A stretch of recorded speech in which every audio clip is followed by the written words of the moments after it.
Entonces vamos a empezar. A ver, buenos días con todos. Hoy día vamos a dar inicio a la conferencia de esta 10ª jornada de intercambios de experiencias empresariales. En esta oportunidad vamos a tener una conferencia ya programada.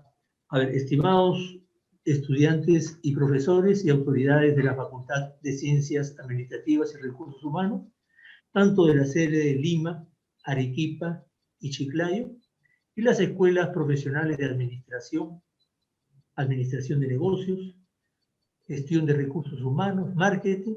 Tengan ustedes muy buenos días. El que les habla es el profesor Carlos Mendiola Lázaro de Ortecho. He sido designado por la facultad para actuar como moderador en esta videoconferencia. Es importante resaltar que la 10ª jornada de intercambio de experiencias empresariales y de negocios constituye una experiencia y un esfuerzo de la universidad para que el aprendizaje de esta conferencia sirva como complemento a la formación profesional de nuestros estudiantes.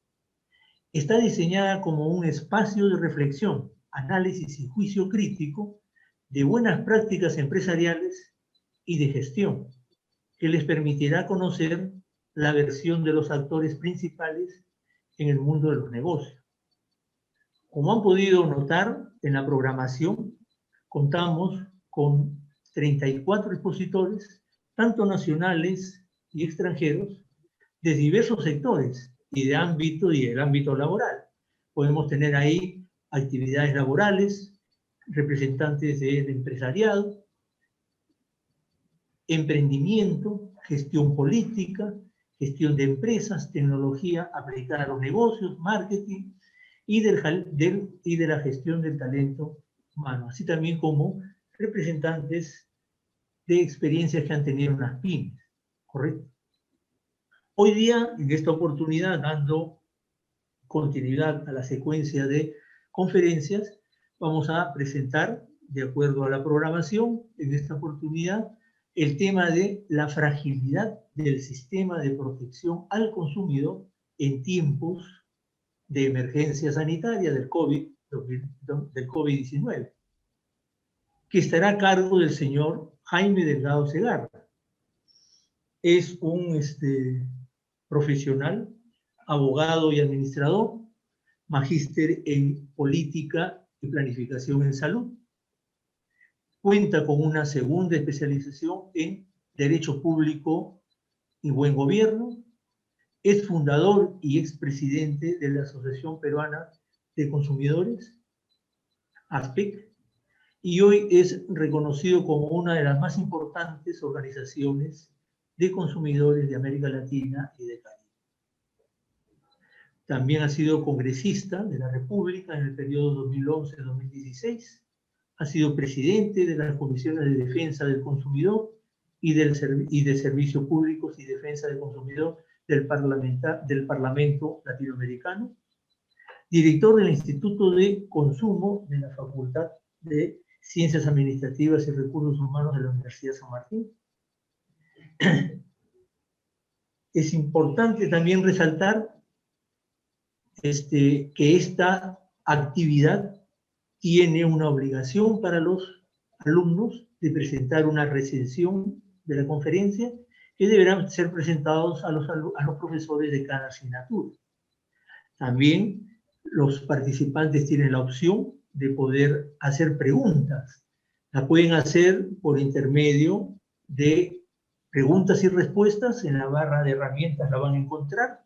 Yo las voy a recibir y al final de la exposición las vamos a formular para que el expositor la pueda resolver. También es importante resaltar que esta videoconferencia está siendo grabada en la plataforma Zoom y será difundida y reproducida en el canal Zoom de la universidad, tanto como en el YouTube. Entonces, si ustedes más adelante desean nuevamente ver la conferencia, pueden acceder a estos canales para poderla visualizar. Muy bien, dejo entonces al expositor para que pueda iniciar la conferencia. Adelante, señor Delgado. Muchas gracias, profesor Mendiola. Gusto de saludarlos y darles la bienvenida a esta 10ª jornada de intercambio de experiencias empresariales y de negocios. Esta ha sido siempre una jornada muy importante para nuestra facultad porque permite ampliar los conocimientos, las experiencias, el contacto con mucha gente a nivel nacional e internacional para que nos permitan reflexionar sobre problemas que parece que son propios de Perú, pero a veces, digamos, se comparten en muchos lados, o problemas que tenemos nosotros ya han sido largamente superados en otros países, ¿no? Entonces, esto nos permite tener una visión más global para ampliar y mejorar nuestros conocimientos. El día de hoy voy a hablar sobre un tema que es sumamente importante y que seguramente los han afectado a ustedes, jóvenes, profesores, trabajadores de la universidad, en sus propias vidas, en sus vidas privadas, en sus vidas personales, en sus vidas familiares, o lo sigue afectando realmente porque esta pandemia que estamos sufriendo ha sido una de las más grandes de la historia de nuestra humanidad y somos testigos y muchas veces víctimas de esta dramática situación. Entonces yo he querido presentar, digamos, qué implicancias ha tenido para nuestro sistema de protección del consumidor este nuevo escenario de la COVID-19, porque ha tenido un impacto muy grande en muchos sentidos, pero vamos a hacer una reflexión sobre los principales aspectos. La primera pregunta que yo les haría es que la protección del consumidor es el reclamo. Esa es una primera distorsión que existe, ¿no? Cuando hablamos de defensa del consumidor, si tengo un problema, reclamo. Oye, pero un momentito, miren, nuestro código, nuestra ley que protege a los consumidores se llama Código de Protección y Defensa del Consumidor. ¿Qué significa esto? Significa que el Estado, como sociedad jurídicamente organizada, debería velar primero para que los consumidores o usuarios de bienes y servicios en general estemos protegidos. ¿Qué significa estar protegidos? Que estemos exentos, liberados, no expuestos a los abusos, a las irregularidades. Proteger es evitar que se abuse, evitar que se cometan actos que vayan a afectar a los consumidores. Ese es el principal deber del Estado, proteger, es evitar de que existan los reclamos y los problemas. ¿Cómo se evita esto? Bueno, para comenzar, los propios proveedores, ¿no? O sea, el ideal de un proveedor es tener clientes fieles. Y si quieres tener clientes fieles, tienes que tratarlos bien. Tienes que darles un buen producto, un buen servicio, un precio apropiado, un servicio postventa apropiado, reglas claras, transparentes, etcétera, etcétera. Si tú incumples eso, vas a tener problemas, vas a tener reclamos. Entonces ahí viene la segunda parte, defensa del consumidor. Miren, protección es protejamos, amparemos, evitemos, pongamos una coraza, digamos, para evitar a los tramposos, a los abusos. Y defensa del consumidor es, bueno, a pesar de los esfuerzos que hicimos, se han presentado los problemas y hay que actuar, pues, ¿no? Entonces el Estado tiene el deber de actuar, facilitándonos vías de reclamación y también fortaleciendo su propia capacidad fiscalizadora, porque no es que nos tenga que trasladar toda la responsabilidad a los usuarios para que si tenemos un problema, entonces anda tú y reclama, inicia tu proceso legal, administrativo y judicial. ¿Por qué nos tienen que trasladar esas responsabilidades? Sobre todo cuando hay acciones que afectan a miles o millones de personas. Son las acciones colectivas por afectación a toda la sociedad. Entonces, una primera cosa que quiero decirles yo, ¿cuáles son estas características de la Política Nacional de Protección del Consumidor? Que se las he resumido en eso: protección y defensa del consumidor. Buscamos la eficiencia, la eficacia, es decir, calidad en la gestión de los productos y los servicios, transparencia para que no haya engaño, para que se nos diga la verdad, para que si un producto tiene tales componentes, pues que se revele en sus etiquetas, que se pongan las advertencias correspondientes. La inclusión y enfoque intercultural, porque hay que tener en cuenta que no todos somos iguales, o sea, no todos estamos en los mismos niveles socioeconómicos o culturales, o vivimos en las mismas condiciones, o somos consumidores a veces más vulnerables, ¿no? Los pacientes son consumidores más vulnerables, los turistas también, porque van a un lugar, no conocen ni el idioma, ni tienen referencia de los precios. Una persona con dificultades visuales también es vulnerable. Entonces, hay una categoría de consumidores que son vulnerables y que ahora en Europa le llaman hipervulnerables, que hay que protegerlos, especialmente a ellos, con mayor cuidado. Entonces, protección y defensa del consumidor también implica un trato no discriminatorio. No se puede discriminar a las personas por su religión, por su condición social, no se les puede discriminar por su opción sexual o por su color. Y hemos visto en el pasado, ¿no?, cómo en discotecas, en algunas discotecas no se les permitía ingresar a las personas si no eras alto, blanco y ojos claros, ¿no?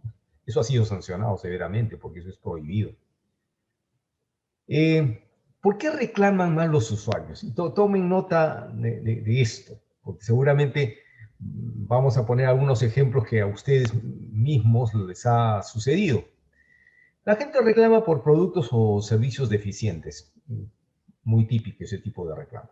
Incumplimiento de las condiciones, promesas o promociones. Me dijeron que esto era así y no es así. Me dijeron que esto costaba así y me quieren cobrar más. Información deficiente, falsa o engañosa. Me vendieron un producto que decía pura leche y no era pura leche, era mezcla de aceite de soya y otros productos, entonces, y le ponían una vaca ahí, entonces me estás induciendo error, ¿no? O me dices cereal con miel y resulta que de miel solo tenía 0.5% porque en realidad era endulzada con azúcar, con 40% de azúcar. O sea, hay infinidad de ejemplos. O trato indigno, maltratos, ¿no? Y de estos se han sucedido muchos, ¿no? Vas a un supermercado o a un centro comercial y alguien sospecha de que, digamos, tú te has alzado algo y lo has guardado en tu cartera y resulta que solamente abriste tu cartera para guardar tu celular, pero el vigilante pensó que te estabas guardando algo y te toman detenida, te mandan a una cabina, prácticamente te desvisten, te manosean y no encuentran nada. Entonces, obviamente estamos hablando de un maltrato, ¿no? O una persona con discapacidad en silla de ruedas va con su familia a un restaurante y justo donde quiere, la rampa por donde quiere ingresar al restaurante está ocupada por un vehículo, un auto que es del dueño del restaurante, precisamente, que invadió justo la zona y no quiere sacarlo. Entonces, hay infinidad de formas como se puede maltratar y no debería, por supuesto, maltratarse a los consumidores. Y abusos en el mercado, ¿no? Y vamos a ver varios ejemplos, ¿no?, de cómo se ponen condiciones abusivas. Yo no sé si recuerdan el caso del derecho de llevar su canchita al cine. Es un caso que yo lo impulsé hace como 2 años, y justo conversando con mis alumnos sobre el curso que yo dicto, y siempre cuando hablábamos de estos temas de las cláusulas abusivas de contratación, y me decía ahí, profesor, ¿y por qué no puedo llevar, cuando voy al cine, quiero llevar mi canchita y me la quitan? Y ahí una canchita pues cuesta 10 soles, ¿eso es permitido o no? Y le fuimos dando vueltas al asunto hasta que logramos determinar que efectivamente estábamos frente a una cláusula abusiva de contratación. La llevamos al Indecopi y después de un buen tiempo logramos una resolución muy importante que ha causado un impacto impresionante. Bueno, como consecuencia de eso, ahora no, porque los cines están cerrados, pero regularmente ahora uno ya puede llevar su canchita o su agüita o su refresco, su galletita al cine, sin que te lo quiten, ¿no? Porque antes te obligaban a que lo compres ahí.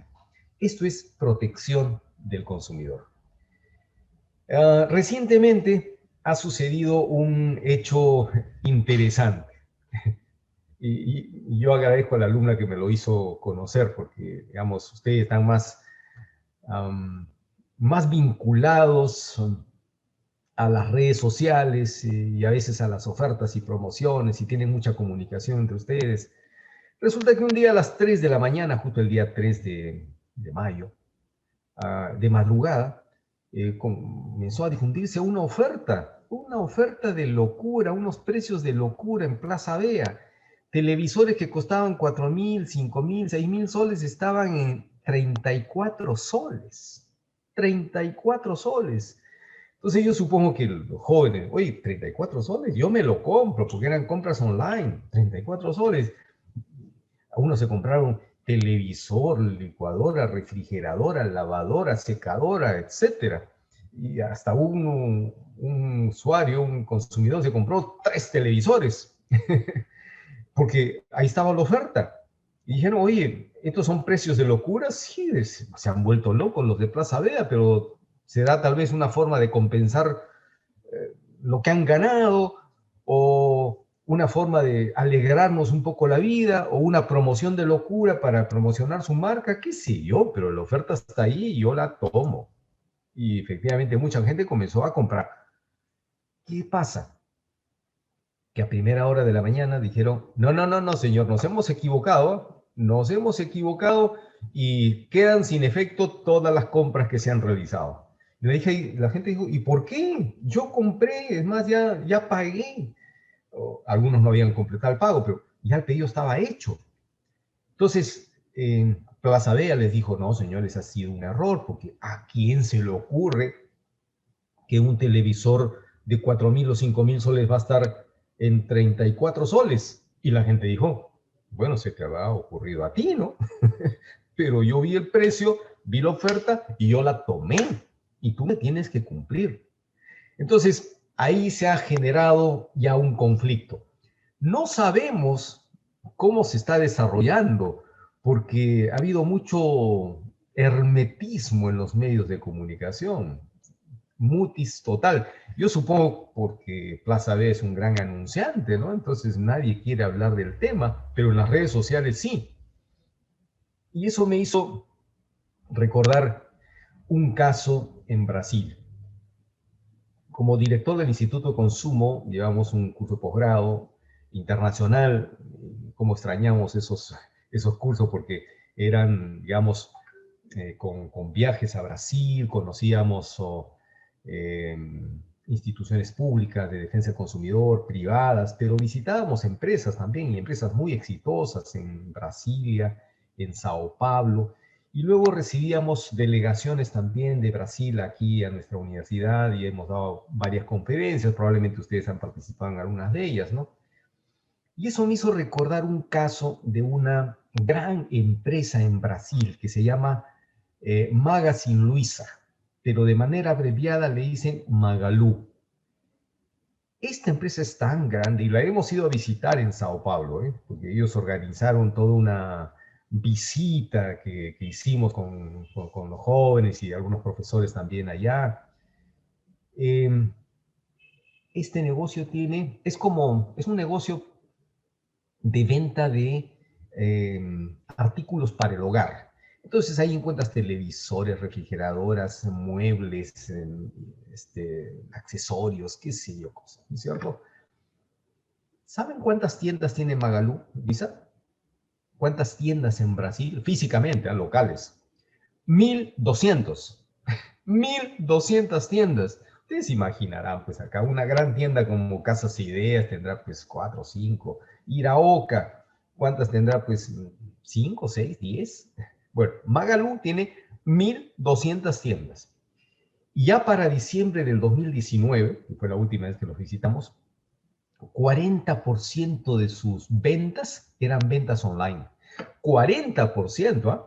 Imagínense, ellos se adelantaron a la época, de tal manera que ahora en la pandemia seguramente han estado súper y recontra preparados, porque ya casi la mitad de su negocio era ventas virtuales. Bueno, ellos tuvieron un problema, y esta es una historia bien interesante.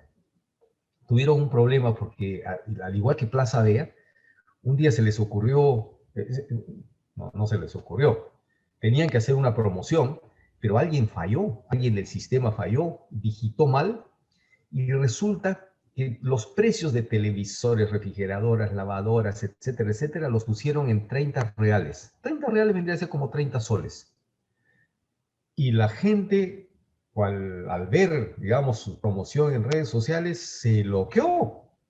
Porque dijo, no puede ser, Magalú, oye, está en oferta. Y unos se llamaban a otros, las familias, oye, y de madrugada también.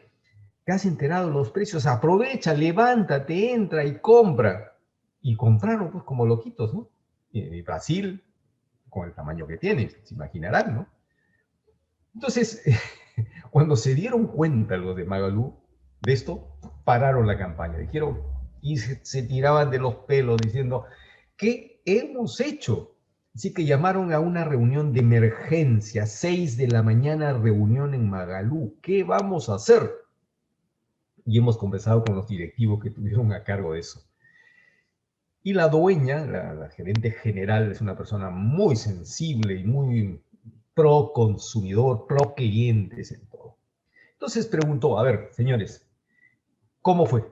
Ha sido un error. Ya, los precios han estado en 30 reales. A ver, ¿qué opinan? ¿Qué vamos a hacer? Bueno, lo primero que hemos hecho, le dijeron, es suspender la campaña. Hemos parado eso. Ok, está bien. ¿Y ahora qué vamos a hacer? ¿Qué opinan el área legal? Y el área legal dijo, no, este es un error y la gente va a saber comprender. Y además, como es un error, no hay infracción, no existe infracción. Nosotros podemos demostrar de que es imposible, pues, o sea, es como un fe de ratas que sacamos, no, quisimos decir 3.200 reales, pero en realidad alguien puso 32. Es una fe de ratas y con esto lo corregimos. Y a ver, ¿qué opina el área de marketing? Bueno, el área de marketing dijo, sí, pues esto de todas maneras es complicado, pero vamos a armar una campañita ahí como para que la gente entienda que es un error y no haya problemas, qué sé yo. ¿Y qué área? Y allá las empresas en Brasil tienen unas áreas bien interesantes que se llaman las oidurías del consumidor. ¿Qué son las oidurías del consumidor? Son espacios, son instancias a cargo de funcionarios muy calificados que están muy sintonizados con lo que piensa y siente el consumidor, que es su cliente. Porque ellos dicen, nosotros somos los primeros, los que debemos enterarnos de lo que está sintiendo y pensando cada uno de nuestros clientes, porque eso nos va a permitir una mejora continua. Y si hay un problema, queremos ser los primeros en detectarlo, para corregirlo. Nosotros no queremos enterarnos de los problemas por los periódicos o por una denuncia. No, nosotros queremos enterarnos para corregirlo ya y fidelizar a ese cliente. Así que esa oiduría del consumidor dijo, no, señores, nosotros hemos trabajado tanto, Magalú ha trabajado tanto, y el valor principal que tiene Magalú es la fidelidad de los clientes, la confianza de los clientes. Esa es nuestra reputación. Y si nosotros no cumplimos con esta promesa, vamos a dañar esa reputación que nos ha costado conseguirla durante muchos años. Bueno, entonces pregunta a la directora, la gerente general, que la logramos conocer allá. Ella dijo, ¿cuánto nos ha costado esto? O sea, ¿cuánta gente ha comprado los artefactos en 30 reales? No recuerdo la cifra, pero les voy a soltar algo. Por ejemplo, dijeron, 3 millones de reales. 3 millones de reales. Dijo, ok, ¿cuánto nos estamos gastando en publicidad? Nuestra empresa, ¿cuánto gasta en publicidad en el año? Publicidad, marketing, todo. Unos 10, 15 millones de reales. Ok, señores, he tomado una decisión. Se les va a entregar los televisores, las lavadoras, las refrigeradoras y todo lo que han comprado nuestros clientes a ese precio. 30 reales. Y si esto nos cuesta 3 millones de reales, bueno, lo vamos a tener que asumir nosotros, pues. Porque nosotros hemos cometido el error, no ellos. Porque si nosotros seguimos el consejo de nuestros abogados, vamos a litigar con nuestros clientes durante 2 o 3 años en los tribunales y vamos a exponernos a hacer una defensa de que fue un error y no tengo que cumplir, qué sé yo, sabiendo lo poderoso que es el sistema de protección al consumidor en Brasil y las organizaciones de consumidores y las PROCONs, qué sé yo, ¿nos vamos a enfrentar a esto? No, vamos a respetar. Y eso sí, lo que voy a pedir a nuestros marqueteros creativos, a nuestros publicistas creativos, es cómo convierten este error, esta metida de pata, cómo la convertimos en la mejor publicidad para nosotros, diciendo, señores, como todos ustedes saben, porque ya se difundía esto en las redes sociales, ayer ha habido un error, anoche hubo un error de digitación, y esto ha provocado de que muchos de los artefactos que se han vendido, que costaban 2.000, 3.000, 4.000, 5.000 reales, estén en 30 reales. Y mucha gente ha comprado. Y nosotros sabíamos que esto era un error, pero es nuestro error. Por supuesto que lo hemos corregido, pero las personas que han comprado no tienen por qué sufrir las consecuencias. Así que nosotros le vamos a respetar escrupulosamente. Y vengan a recoger sus televisores y refrigeradoras a los 30 reales que ustedes lo compraron. Amigos, los brasileros aman, adoran a Magalu por ese tipo de gestos. La pregunta es, Plaza Dea, ¿qué va a hacer? ¿Va a litigar con sus clientes? ¿O va a honrar sus deudas? Pero lo que yo quiero decirles es cuál es el contenido de la ley, porque yo mismo puse en redes sociales este caso y he tenido como 500 comentarios diciendo, oiga, pero no sean abusivos, pues es un error, ¿a quién se le ocurre que un televisor gasta en 34 soles? Son unos aprovechados, quienes quieren, qué sé yo. Hay toda una discusión sobre esto, ¿de acuerdo? Y otros dicen, no, pues señor, yo compré y me cumples, ¿cuál es el problema? Entonces, lo que yo dije simplemente, señores, revisemos el Código de Protección y Defensa del Consumidor. Yo he sido uno de sus autores. El artículo 46 establece el efecto vinculante de la publicidad. Y ojo, a algunos de sus profesores seguramente les va a preguntar esto. ¿Qué significa el efecto vinculante de la publicidad en las recensiones que ustedes van a hacer? Es que esta norma es sumamente importante, porque dice textualmente, dice, el contenido de la oferta, promoción o publicidad, las características y funciones propias del producto o servicio y las condiciones y garantías ofrecidas, ojo, resaltado, con amarillo, obligan a los proveedores y son exigibles por los consumidores, aún cuando no figuren en el contrato celebrado o en el documento o comprobante recibido. Es decir, basta que tú anuncies un precio, digas, pasajes a Miami, $320. Tú la tomas la oferta, $320, la compro. Sí, pero ¿sabes qué? 320, pero más impuestos, más tasas, más crecer, te sale como 580. Perdón, tú me dijiste 320. O sea, lo que tú ofrezcas, lo que tú prometes, se convierte en parte del contrato. Se convierte, a eso le llamamos efecto vinculante de la publicidad. No se olviden de esto, muy importante. Es por eso que cuando ustedes van, y les ha pasado, y a mí también, van a un supermercado y encuentran que una blusa está en 35 soles, o una ropa de baño está en 20 soles, y cuando van a caja, dicen, no, son 54 soles. Perdón, pero ahí dice un letrerito que está en 30. No, no, no, ese es un error de digitación. Acá el sistema me dice que son 54 y usted paga 54. ¿Qué van a hacer en esas circunstancias ustedes? Ah, disculpe, sí, le pago 54. No, amigos, ustedes tienen el derecho de que se les cobre de acuerdo a lo que se anunció en el sticker, en el ticket, en el cartelito. Punto. Háganse respetar, porque eso es la ley. Si cometieron un error en el establecimiento, será su error, pero ellos pagan por sus errores. ¿Sí? No estoy sacando partido, estoy diciendo lo que dice la ley. Y otro de los problemas que hemos tenido son los abusos del mercado. Y qué mayor evidencia no es que hemos sufrido en el pasado, lo estamos sufriendo. Tanta gente sufriendo y muriendo por falta de oxígeno, haciendo colas hasta de 3 días, con unos sobreprecios impresionantes, personas que están sorteando su auto, vendiendo sus casas para cubrir facturas de 500.000 soles en clínicas, porque el sistema privado no da más. Es decir, hay mucho de esto, ¿no? Abusos en las clínicas. Acá les he puesto algunos ejemplos. El otro día estuve haciendo una comparación de precios de los observatorios. Hay observatorio de precios de Digemid y observatorio de precios de Su Salud, que compara los precios de clínicas, ¿no?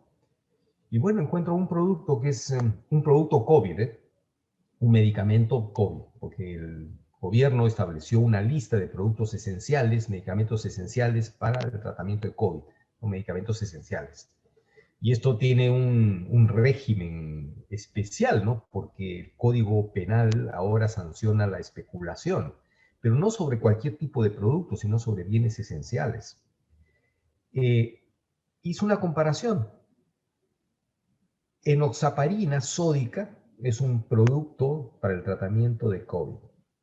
He encontrado que en las farmacias, de acuerdo al observatorio de Digemid, puede costar 47 soles en una farmacia y 381 soles si es que eres un paciente que está internado en una clínica.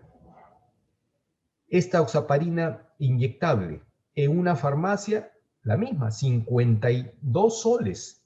Pero si estás en una clínica internado, 583 soles, o sea, 10 veces más. Digo yo, esto es legítimo, esto es moral, esto es legal. Hay un tema que analizar en esto, ¿no? Porque además cuando estás en una clínica, cuando eres paciente, y si eres paciente COVID, peor todavía, porque tienes a tu familiar en cama UCI, estás tratando de salvarle la vida. Yo comprendo la experiencia, yo he tenido un hijo que ha estado internado, y joven, y estuvo en su casa tratando el seguimiento, el problema, pero ya al 10º día se puso mal y tuvo que... Es una angustia terrible. Entonces yo me imagino a las personas con cama UCI y tienen que estar, digamos, sacando de su propio dinero. Y conozco casos de gente que le ha llegado facturas de 200, 300.000 soles, porque tenía un seguro, pero el seguro no le cubría todo. Y cuando he comenzado a ver la lista de precios, porque ellos me han alcanzado la lista de la liquidación de los precios que le están cobrando, encuentro que un producto que en la farmacia lo encuentran en 50 soles, a ellos se los habían facturado en 500 soles. O sea, ¿cómo puede ser esto? Eso tiene que enfrentarse. Y lamentablemente nuestro sistema no ha estado preparado para enfrentar este tipo de abusos. Tenemos otros casos, ¿no? La falta de entrega de productos comprados de manera virtual. O sea, se cerraron todos los negocios, todas las tiendas, no había venta de nada, y cuando se abrió nuevamente el negocio, aunque sea por ventas de manera virtual, la gente comenzó a hacer pedidos, qué sé yo, y probablemente ustedes eran testigos también de esto, ¿no? Todas las demoras, 1, 2, 3 meses y no me llegaba lo que yo había pedido. Y Indecopy ha iniciado un proceso. Y estas son las principales empresas que han sido sancionadas, ¿no? Saga Falabella, tiendas peruanas, Conecta Retail, Ripley, supermercados peruanos, tiendas de mejoramiento del hogar, S.A., hipermercados Totus, Cencosud, en fin. Ahora se ha mejorado eso, supongo, ¿no? Porque, digamos, estas tiendas tampoco han estado preparadas para ese nivel de demanda y en tiempos tan cortos. Pero ahora quiero pasar a un tema que es más grave. Porque una cosa es hablar de los consumidores. Está bien, los consumidores.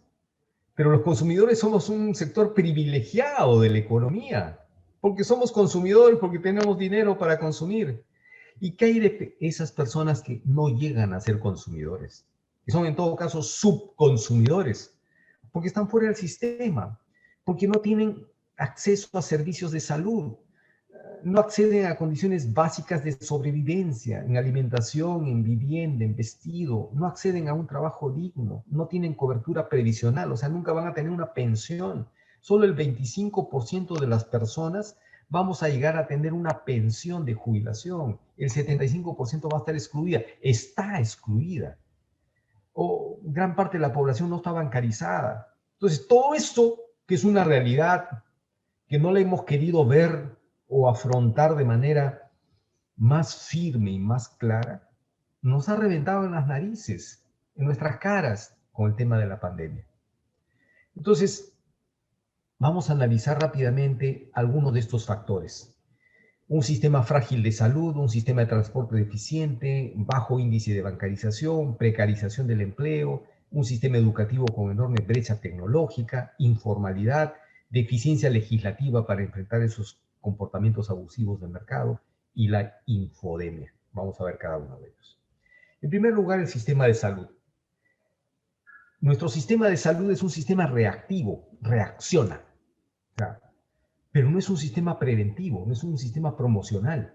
Lo ideal en un sistema de salud es que la gente esté sana, que la gente no se enferme. El estado natural de las personas es estar sano. Y el deber de las políticas de salud, del sistema de salud, es asegurar que las personas no se enfermen, que estén sanos. Lamentablemente, nuestro sistema de salud se ha convertido en un sistema reactivo, donde solo está atendiendo las enfermedades. Es decir, no haces nada para evitar, no haces nada para prevenir, no haces nada para promocionar salud y solo estás esperando ahí en un hospital o en una posta médica a las personas que se enferman. Eso es fatal, porque es un sistema extremadamente caro, porque es mucho más barato hacer promoción y prevención de salud para que la gente no se enferme. Te va a salir mucho más barato que solo esperar a que se enferma. Ya tienes que tener equipos de alta tecnología, quirófanos, tomógrafos, etcétera, etcétera, para solamente atender a los enfermos. Es una locura, eso tiene que cambiar.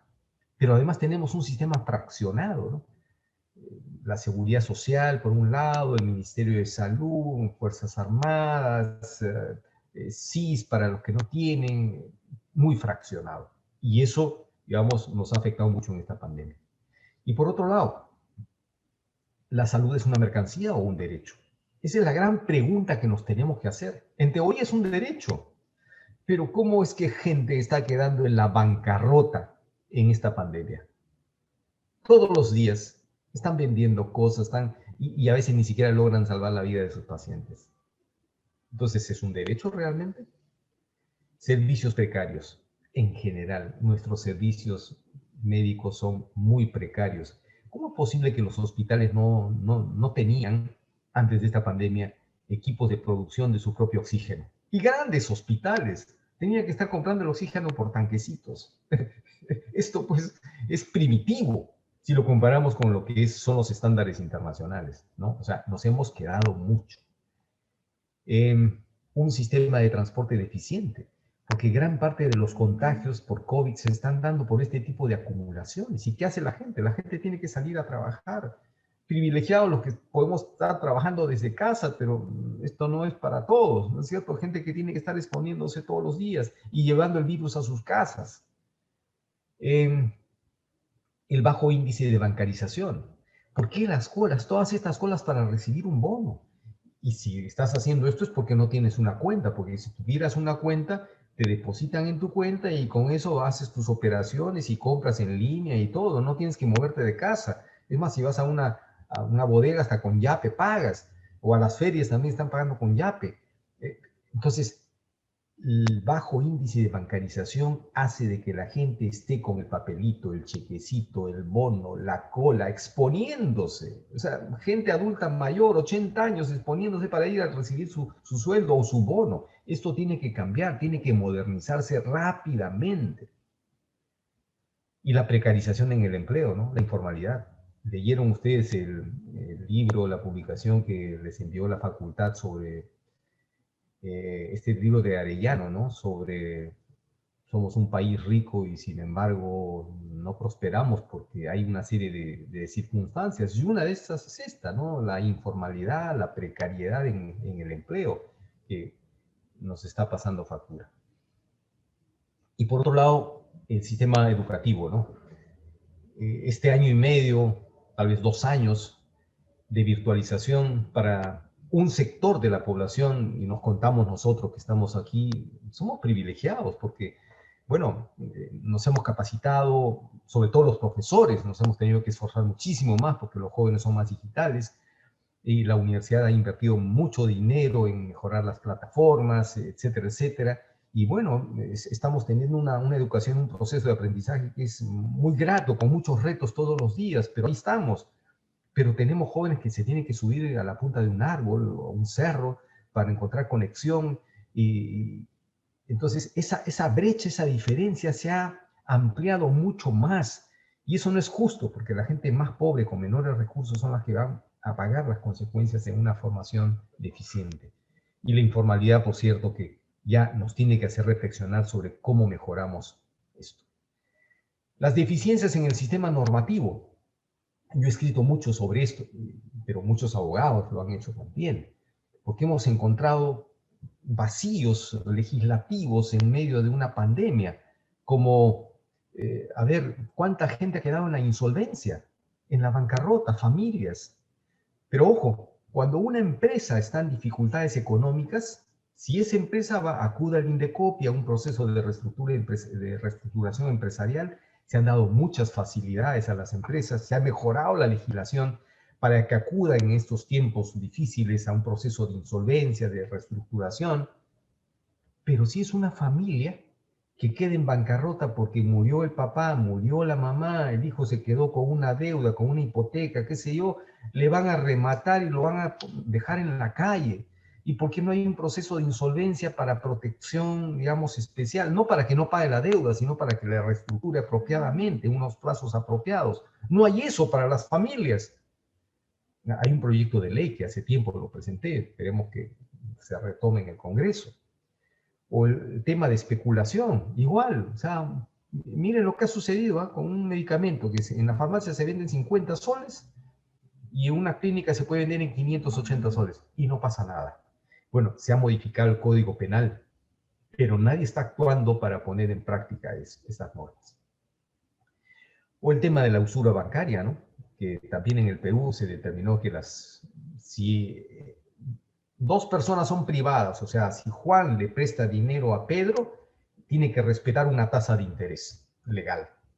Pero si un banco le presta a Juan, el banco puede cobrar 100, 200, 300, 400%, no hay problema. Entonces, recién en el Congreso se ha establecido una norma para poner tope, digamos, es la usura bancaria, con los topes que ha fijado el Banco Central de Reserva, que para efecto de las tarjetas de crédito creo que lo ha fijado en 89%, que es un montón, pero bueno, por lo menos ya hay un tope, porque había gente que pagaba más de 100, 120% de tasas de interés. Y finalmente tenemos el tema de la infodemia. Esto ha sido una locura, ¿no?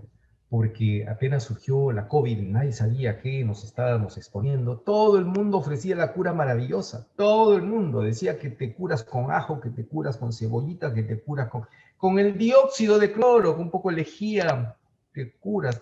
Con la miel, el consumo de miel en el mundo, no en el Perú solamente, se ha incrementado de manera exponencial, porque la gente cree que con la miel va a estar protegida para el COVID. Y la adulteración de la miel, miren, la miel es el segundo producto más adulterado del mundo. Y mucha gente que está vinculada a esta actividad me ha manifestado que en el Perú el 90% de las mieles que se venden son adulteradas. Le meten azúcar. Y claro, las abaratan. Pues azúcar lo que estás consumiendo. El Indecopi ha sancionado a muchísimas empresas y han retirado cientos de avisos de las redes sociales que prometían cura para el COVID. Pero la más grave ha sido el dióxido de cloro. Pero lo curioso es que el Congreso de la República ahora ha aprobado una comisión para investigar las bondades del dióxido de cloro. cuando el dióxido de cloro no tiene absolutamente ningún fundamento no está registrado como medicamento además. Así que, jóvenes, yo espero no haberlos cansado con una exposición tan larga, pero reflexionemos sobre la necesidad de generar cambios para mejorar las condiciones de vida de la gente, para mejorar nuestro sistema de protección al consumidor, no pensar solamente en el reclamo, porque el reclamo es lo último que sucede. Tenemos que pensar en evitar que existan los reclamos, mejorando los productos, mejorando la calidad, siendo serios, siendo honestos como empresarios y defendiendo nuestros derechos también como consumidores, ¿no? Cuando les suceda algo a ustedes, pues exijan que se respete sus derechos. Así que muchas gracias y yo encantado, dispuesto para sus inquietudes, profesor Mendiola. Ok, muy bien. Muy interesante la participación y el tema también. Hay algunos que han hecho algunas preguntas, por ejemplo, ¿qué puede hacer la Defensoría con relación a estos préstamos que tenían algunos empresarios o préstamos a título personal que por el tema de la COVID, el problema de la emergencia sanitaria, no se pueden pagar? E incluso ahora pueden ser plausibles de repente de alguna acción legal. ¿Se puede hacer algo por ahí? Bueno, de hecho, la Superintendencia de Banca y Seguros emitió algunas directivas recomendando a los bancos, instituciones financieras, a dar facilidades y a ser flexibles, digamos, en el refinanciamiento de las deudas, ¿no? Para para el sector empresarial incluso se han dado financiamientos especiales y se ha establecido, digamos, si estás en la última situación ya difícil de insolvencia, puedes acogerte a un proceso, digamos, de reestructuración en Indecopi, ¿no? Para que junto con tus acreedores puedan buscar la salida más apropiada para evitar cerrar la empresa, si es que todavía es viable, ¿no? El problema lo tienen los consumidores, las personas naturales, las familias, porque las familias no tienen protección de mecanismos de insolvencia de los hogares. Entonces, mucha gente ha perdido el empleo, 2 millones de personas han perdido el empleo. ¿Qué pasa si tenías una hipoteca? Y claro, la hipoteca tiene un seguro de desgravamen si es que por fallecimiento, digamos, ¿no? Pero si una persona se ha enfermado y ha perdido el empleo y no tiene cómo cubrir las cuotas de la hipoteca, ¿qué va a pasar? O sea, la van a rematar.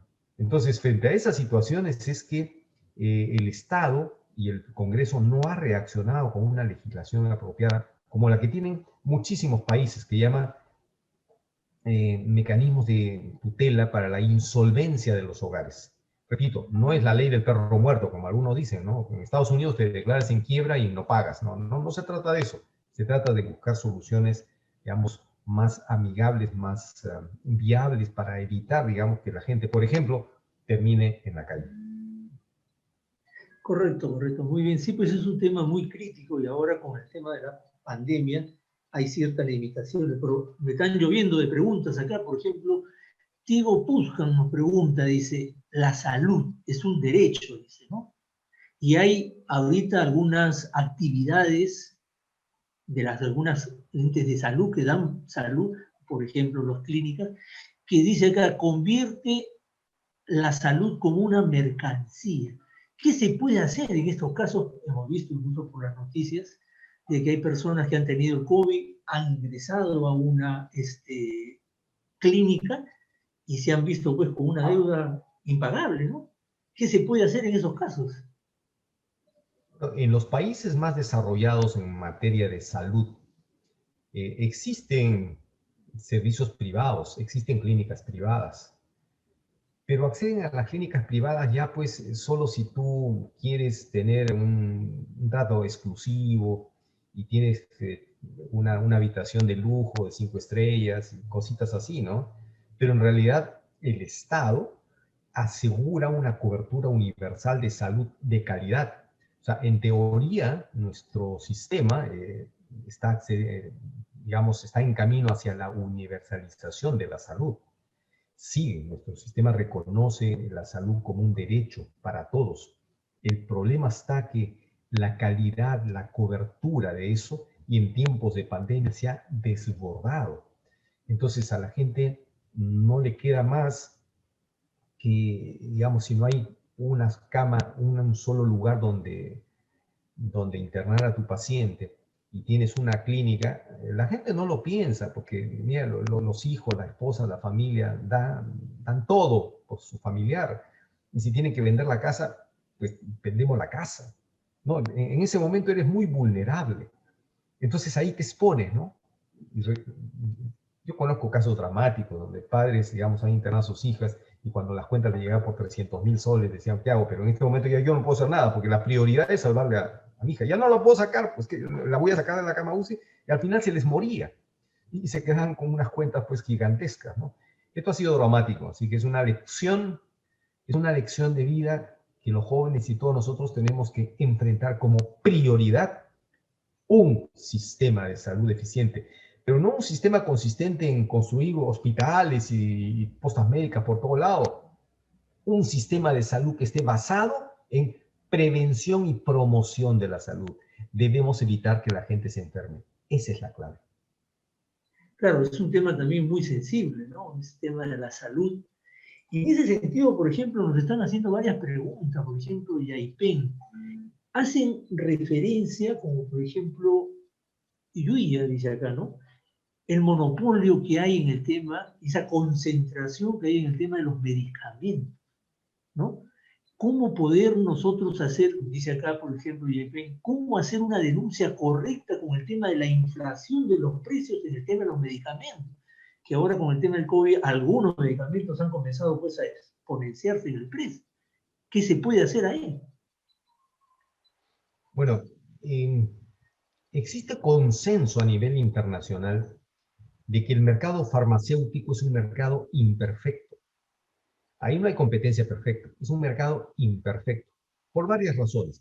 La primera, porque si un laboratorio tiene patente vigente de un medicamento, la patente significa tener un derecho de exclusividad. Solo tú puedes fabricarlo y venderlo y al precio que quieras. Ahí comenzamos con un problema, ¿no? ¿Y qué pasa si eres el único fabricante que tiene ese medicamento que va a salvar vidas? Y la gente va a estar dispuesta a pagar lo que sea porque no tiene más alternativas, ¿no? En segundo lugar, digamos, si yo me compro un par de zapatillas, yo elijo el par de zapatillas. Pero cuando tú eres un paciente, quien elige no eres tú, es el médico. Y muchas veces los médicos están influenciados por la industria farmacéutica a través de visitadores médicos que les ofrecen regalitos, premios, bonos, dinero, dádivas, etcétera, etcétera. Y en segundo lugar, por la sofisticación del mercado, digamos, hace de que todo esto tenga un conjunto de características donde no se puede decir que hay un mercado perfecto. Entonces, muchos países están optando por un sistema de regulación de precios. Brasil, por ejemplo, tiene la Cámara de Regulación de Precios del Medicamento, que consiste en hacer unas canastas para simular precios. Hace una canasta de 20 países y ellos están permanentemente monitoreando el comportamiento de las empresas de cuánto venden sus productos en 20 países, ¿ya? Y en función de eso dicen, oye, ¿por qué tú en Corea del Sur estás vendiendo este medicamento en $1 y a mí me lo estás vendiendo en $5? No, me lo vendes en 1. O sea, son distintos mecanismos. En Estados Unidos, o Trump le llamaba, porque Trump también planteó, mira, siendo la posición de Trump, él dijo, optemos por la cláusula de la nación más favorecida. ¿En qué consistía impulsar un sistema de regulación de precios en Estados Unidos? De la cláusula de la nación más favorecida. Hacer este estudio comparativo de precios como lo hace Brasil, con la Cámara de Regulación de Precios de Medicamentos. Entonces, aquí en el Perú no se quiere tocar ese tema, es intocable, sino es libre mercado. Es libre mercado. Y ahí están las consecuencias. Sí, pues eso, la salud y el aspecto comercial siempre es un tema sensible. Buscar el equilibrio entre, claro, las empresas, tanto una clínica como una farmacia, son empresas al final y ellos quieren tener un mayor beneficio, pero por el otro lado está la parte humana, ¿no? Por ejemplo, yo escuchaba en la noticia que el presidente de Estados Unidos quiere liberar el tema de las patentes con relación a la vacuna. Es un bien escaso, un bien que cuesta vidas, entonces no se puede concentrar de repente en algunos laboratorios para la fabricación y quisiera de repente masificarla. Podría ser un tema importante que todavía está en estudio, indudablemente, ¿no? Pero también, por La Organización Mundial ejemplo, de la Salud propuso eso, ¿no? Que las patentes sean libres, pero no tuvieron apoyo de los principales países, ¿no? Los más está poderosos, muy justamente en influenciados. estudio. Algunos me Sí, preguntan, por ejemplo, el caso de Plaza Vea, que usted también ha hecho referencia a una tienda brasilera, donde, bueno, hay detrás de este error una empresa montada, grande, que tiene recursos y podría tomar una decisión sabia como la tomó la empresa brasilera. Pero ¿qué pasa si este mismo error se presenta en una pyme, en una pequeña empresa que de repente, pues, cubrir este error podría ser entre la vida y la muerte de la misma empresa, ¿no? Entonces, ¿qué pasaría con esos casos? ¿Cómo interviene ahí el tema de la defensa al consumidor? bueno, este es un caso polémico, ¿no? Porque hay colegas en otros países que sostienen que no se puede amparar en favor de los consumidores ese tipo de errores, porque eso podría traer consecuencias serias para las empresas. Es un tema polémico. Yo no conozco, digamos, algunas resoluciones, tal vez en Chile, porque en Chile se han presentado muchos de estos casos, donde las autoridades han tenido que optar por eso, ¿no? Sí es un problema, sí es un problema. Digo, hay polémica alrededor de esto, pero si nosotros vemos el texto de la ley, o sea, fríos y objetivos, la ley es específica. Si ofreciste algo, tienes que cumplirlo, ¿no? Entonces, va a depender también de la actitud de las empresas, ¿no? Si cometiste un error, no puedes ir, a las patadas, a enfrentarte con tus abogados en juicio, porque vas a salir perdiendo como imagen, como posicionamiento. Probablemente ganes el caso finalmente, pero el daño va a ser grande. Entonces, lo que yo en una entrevista de televisión comentaba es, bueno, ¿qué va a hacer Plaza B en esto, no? Porque algo tiene que hacer. Tú no puedes simplemente decir, ¿sabes qué? Me equivoqué y punto. Y todos los que compraron mala suerte, piña, punto. Oye, tú tendrías que haberlos llamado. Decir, oye, quiero conversar contigo, mira, vi un error, sí que, mira, te vamos a dar un bono, una compensación, te vamos a dar algo, no sé, pero algo. Tú no puedes simplemente meter la cabeza bajo la tierra como un avestruz y decir acá no pasó nada, porque va a pasar, porque los consumidores no se van a quedar ahí. Entonces, tienes que tener inteligencia en tus relaciones públicas, en tu trato con tus clientes, para no ver dañada una imagen, una reputación. Claro, sí, indudablemente es alguna solución. Claro, tendría que estas empresas pequeñas dar una solución a su alcance, ¿no? Pero al menos mitigar el error, digamos. Sí, sí, claro.